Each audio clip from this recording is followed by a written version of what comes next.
Wala pong masama sa ginawa ni Meme Vice Ganda. Oo nga, wala siyang masamang ginawa. Because that not unintentionally na ginawa niya. Okay lang naman na sitahin niya yung tao in front of us. Yung makasakit emotionally. Normal lang naman yun.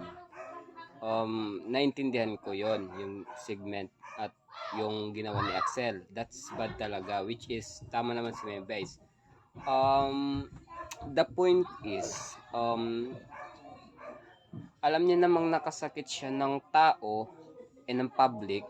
Why don't keep say sorry to someone na na-hurt niya? 'Di ba? Hindi, yung point ko is okay na 'yon. 'Di ba humingi na siya ng apology and wala na, okay na lahat. Then nag-post pa nga siya sa Twitter, 'di ba?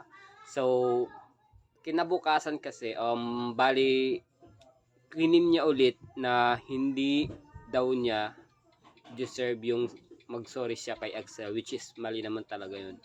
No, that's what we call na nagmamataas ka, hindi ka marunong magpakumbaba.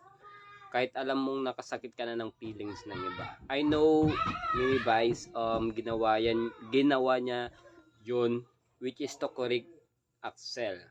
Pero, mali din naman na ipahiya siya in public. Sabi mo pa nga 'di ba, nasa public figure sila, iniingatan nila yung yung segment nila na makagawa sila ng mali, and then maraming nanonood sa kanila, which is ginawa na lang niya is nag-continue na lang siya to apology kung nakasakit siya, 'di ba? Although na tama naman yung defense niya sa sarili niya or sa buong Showtime host, wala nang issue doon. Yun lang naman yung point. Pero yung sa ginawa niya, very disappoint kaming mga tao or taga-support niya na sa ginawa niya mukhang nagmataas siya at hindi niya matanggap na nagkamali din siya sa part na yun. Yun lang.